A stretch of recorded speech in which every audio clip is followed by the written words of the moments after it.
ஞானானந்தமயம் தேவம் நிர்மலஸ்படிகாகிருதிம் ஆதாரம் சர்வ வித்யானாம் ஹயக்ரீவம் உபாஸ்மகே. நமஸ்காரம்.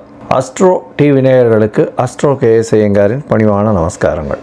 வார பலன் 10/6/2024 16/6/2024 வரை உண்டான வாரத்திற்கு என்னென்ன பலன் அப்படின்னு பார்ப்போம். மேஷம் முதல் மீனம் வரை. அதற்கு முன்னாடி இந்த வாரத்தில் வரக்கூடிய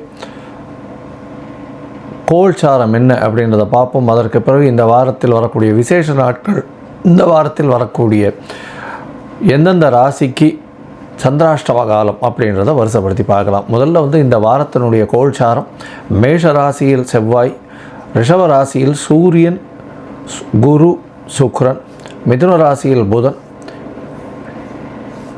கன்னியில் கேது, கும்பத்தில் சனி, மீனத்தில் ராகு. சந்திர பகவான் இந்த வாரத்தில் அதிவேகமாக செல்லக்கூடியவர்னு சொல்லக்கூடிய சந்திர பகவான் கடகராசி பூச நட்சத்திரத்திலிருந்து இந்த வாரம் சித்ரா நட்சத்திரம் துலா ராசி வரலும் போகிறார். கடகம், சிம்மம், கன்னி, துலாம் இந்த 4 ராசிகளுக்கு பிரவேசிக்கிறார். இந்த வாரத்தில் பார்த்தோம்னா சூரிய பகவான் ரிஷபத்திலிருந்து மிதுனத்திற்கு 15/6/2024 பிரவேசம் பண்ணுறார். இது சௌரமானம் ஆனி மாதம் பிறகுறது. சுக்கிரன் 13/6/2024 அன்னைக்கு ரிஷபத்திலிருந்து மிதுனத்துக்கு போகிறார். 3ஆம் இடம், அதாவது மிதுனம்னு சொல்லக்கூடிய இடம் 3 கிரகங்களோடு இருக்கக்கூடிய காலகட்டமாக அமையிறது. அதாவது சுக்கிரன், புதன் மற்றும் சூரியன். இந்த வாரத்தில் பார்த்தாலேயானால் சிறப்பு நாட்கள்னு சொல்லக்கூடியது சதுர்த்தி, அதாவது 10/6/2024 அன்றைக்கி சதுர்த்தி, வளர்பிறை சதுர்த்தி, வளர் சதுர்த்தி அப்படின்னு சொல்லக்கூடியது.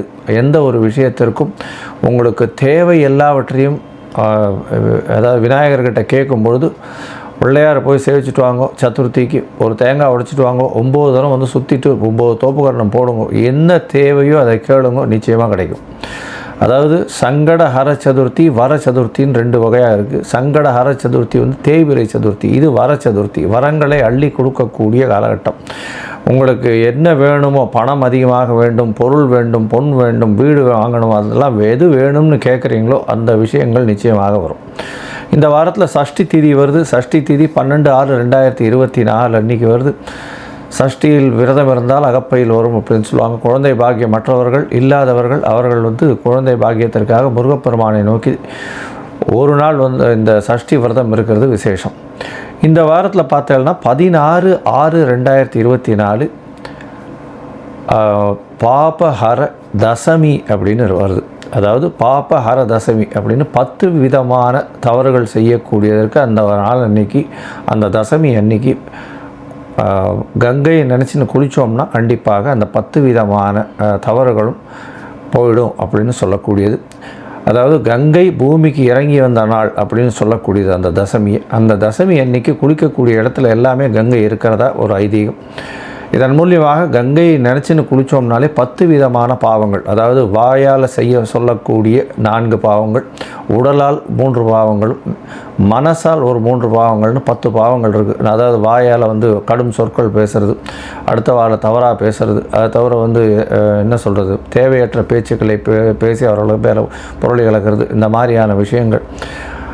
அடுத்தது மெய்யால் பார்த்தீங்கன்னா, உடலால் பார்த்தீர்களேனால் அதாவது பிறைமனை நோக்குதல், அதை தவிர அடுத்தவர்கள் பொருளை எடுக்கிறது, இந்த மாதிரியான விஷயங்கள். அடுத்தது அவர்களுடைய மனசால் நினைக்கிறது, அடுத்தவர்கள் மனசை துன்பப்படுத்துறது, அவர்கள் தவறாக போகணும்னு நினைக்கிறது, இந்த மாதிரியான விஷயங்கள் ஒரு 10 பாவங்கள் இருக்குது.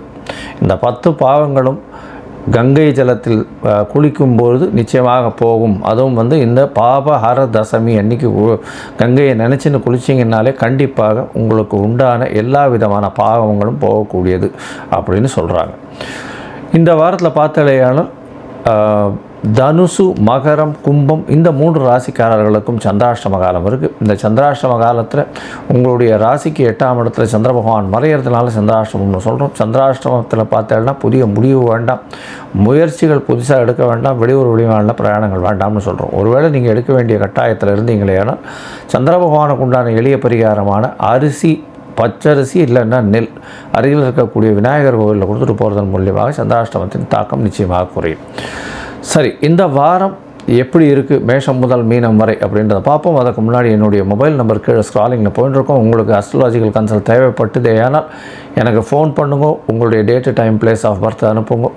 உங்களுடைய பெயர், அதை தவிர உங்களுடைய பேரண்ட்ஸினுடைய பெயர் அனுப்புங்க. என்னுடைய கட்டணம் என்னன்றதை போடுறேன். முதல்ல உங்களுடைய ராசி சந்தி இருக்கா அப்படின்றத பார்க்கணும். அதாவது நட்சத்திர சந்தி, ராசி சந்தி அதெல்லாம் இருக்கான்றதை பார்க்கணும். பாத சந்தி இருக்கான்றதை பார்க்கணும். அதற்கப்புறம் லக்ன சந்தி இருக்கான்றதை பார்க்கணும். ஏன்னா 2 ராசிக்கு நடுவில் லக்னம் வந்துடும். அந்த மாதிரியான விஷயங்கள் நிச்சயமாக பார்க்கணும். எந்த நட்சத்திரத்தில் லக்னம் வருது அப்படின்றத தெரிஞ்சுட்டு இப்போ இருக்கக்கூடிய கோல்சாரம் எப்படி இருக்குது, உங்களுடைய தசாபுக்தி அந்தரம் சூக்ஷ்மம் எப்படி இருக்குன்றதை பார்த்துட்டு உங்களுக்கு உண்டான எளிய பரிகாரம் என்னவோ அதை கொடுத்து எந்த அளவுக்கு உங்களுக்கு உண்டான பிரச்சனைகளிலிருந்து விடுவிக்க முடியுமோ அந்த அளவுக்கு பண்ணலாம். சரி, இப்போ மேஷம் முதல் மீனம் வரை 10/6/2024 முதல் 16/6/2024 வரை உண்டான வாரத்திற்கு இருக்கும் பலன்கள் என்ன அப்படின்றத ஒன்று ஒன்றா பார்க்கலாம்.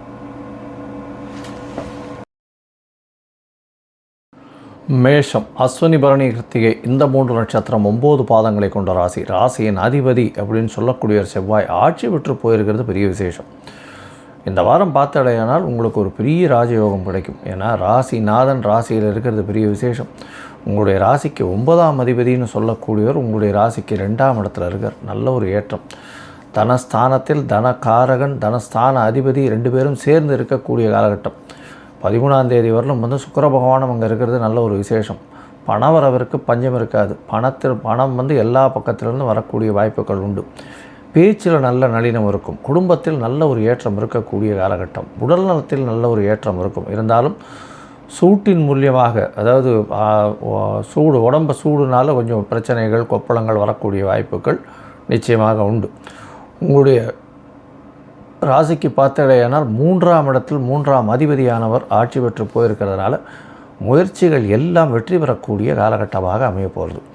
6ஆம் இடத்தில் இருக்கக்கூடிய கேது பகவான் மூலியமாக புதிய வேலை கிடைக்கக்கூடிய பாக்கியம் நிச்சயமாக உண்டு. உங்களுடைய ராசிக்கு தொழிலில் பெரிய ஏற்றம் கிடைக்கும். அதுவும் சப்தமாதிபதினு சொல்லக்கூடிய சுக்கிரனே 2ஆம் இடத்துல இருக்கிறதுனால கூட்டு தொழிலில் அதீத லாபம் கிடைக்கக்கூடிய காலகட்டமாக அமைய போகிறது. உங்களுடைய ராசிக்கு 11ஆம் இடத்துல சனி பகவான் இருக்கார். சனி பகவான் 11ஆம் இடத்துல இருக்கிறது ரொம்ப விசேஷம். இதன் மூலியமாக பணவரவிற்கு பஞ்சம் இருக்காது. நல்ல ஒரு ஏற்றம் இருக்கும். தொழிலில் அபரிமிதமான லாபம் இருக்கக்கூடிய காலகட்டமாக அமைய போகிறது.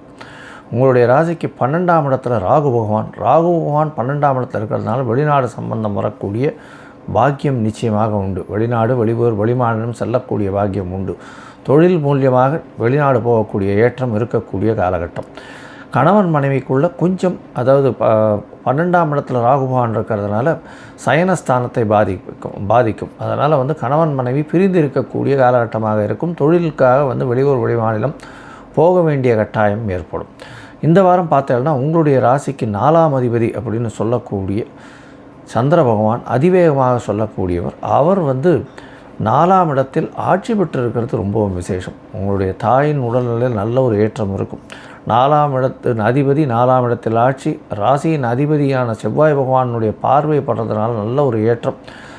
சந்திரனை செவ்வாய் பகவான் பார்க்கறதன் மூலியமாக நல்ல ஒரு ஏற்றம் கிடைக்கக்கூடிய காலகட்டமாக அமையப்போகிறது. உங்களுடைய ராசிக்கு 4ஆம் இடத்துல சந்திர பகவான் 12ஆம் தேதி அதிகாலை ஒரு 1-1:15 வருடம் இருக்கக்கூடிய காலகட்டமாக இருக்குது. இதன் மூலியமாக படிக்கக்கூடிய மாணவர்களுக்கு நல்ல ஒரு ஏற்றம் கிடைக்கும். வெற்றி வாய்ப்பு அதிகமாக இருக்கக்கூடிய காலகட்டமாக இருக்கும். உங்களுடைய ராசிக்கு 5ஆம் இடத்துல சந்திர பகவான் போகிறார். 12ஆம் தேதியிலிருந்து 14ஆம் தேதி மத்தியானம் வரலும் இருக்கார். மத்தியானம் ஒரு 1:30 மணி வரலும் இருக்கக்கூடிய காலகட்டம். 5ஆம் இடத்தில் இருக்கும் பொழுது உங்களுடைய ராசிக்கு பார்த்தடையானால் 5ஆம் இடத்தில் வலுப்பெற்று போகிறார். அதாவது சுபத்துவம் அடைகிறார். ஏன்னா இந்த காலகட்டத்தில் பார்த்தடையானால் 14ஆம் தேதி வரலும் சந்திர பகவான் அங்கே இருக்கிறதுனால, அதாவது சூரியனுக்கு 4ஆம் இடத்துல கேந்திரத்தில் இருக்கிறது ரொம்ப விசேஷம். சனியினுடைய பார்வையில் இருக்கிறதுனால புணர்ப்பு யோகம்னு சொல்லுவோம். அதனால் குழந்தைகள் மூலியமாக சிறு சிறு பிரச்சனைகள் வரக்கூடிய வாய்ப்புகள் நிச்சயமாக உண்டு. உங்களுடைய ராசிக்கு 6ஆம் இடத்துல சந்திர பகவான் போகிறார். 6ஆம் இடத்தில் சந்திர பகவான் போகக்கூடிய காலகட்டத்தில் பார்த்தலையானால் உங்களுக்கு ஒரு சிறு அதாவது 6ஆம் இடத்தில் சந்திர பகவான் போகும்போது குருவினுடைய பார்வையில் இருக்கார். கேதுவினுடைய பிடியில் இருக்கிறதுனால சிறு கடன் ஏறக்கூடிய வாய்ப்பு உண்டு. அதனால் எதிரிகள் மூலியமாக பிரச்சனைகள் வரக்கூடிய வாய்ப்புகள் நிச்சயமாக உண்டு. இந்த வாரத்தில் பார்த்தீங்கன்னா உங்களுடைய ராசிக்கு 7ஆம் இடத்துல சந்திர பகவான் போகிறார். சப்தமத்தில் சந்திர பகவான் சந்திர மங்கள யோகம் அமையிறது பெரிய ஏற்றத்தை கொடுக்கக்கூடிய காலகட்டம். சந்திரமங்கள யோகம் மூலியமாக உங்களுக்கு ரியல் எஸ்டேட் பிஸ்னஸில் பெரிய ஏற்றம் இருக்கும். இந்த வாரத்தில் இந்த சமையல் கலை வல்லுநர்கள், டாக்டர்ஸு, மருத்துவம் சார்ந்த தொழில் செய்கிறவங்க, அதை தவிர ரத்தம் சார்ந்த தொழில் செய்கிறவங்க, இவங்களுக்கெல்லாம் பெரிய ஏற்றம்.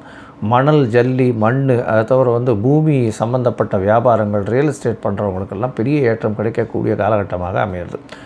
இந்த வாரத்தில் நீங்கள் அருகில் இருக்கக்கூடிய முருகப்பெருமானை போய் தரிசிச்சுட்டு வாங்க. அதுவும் சஷ்டி அன்னைக்கு பெரிய ஏற்றம் உங்களுடைய வாழ்வில் கிடைக்கும். துவரம் பருப்பு தானம் கொடுத்துட்டு வாங்க. நல்ல ஒரு ஏற்றமும் மாற்றமும் உங்களுடைய வாழ்வில். லோகா சமஸ்தா சுகினோ பவந்து. நன்றி, நமஸ்காரம்.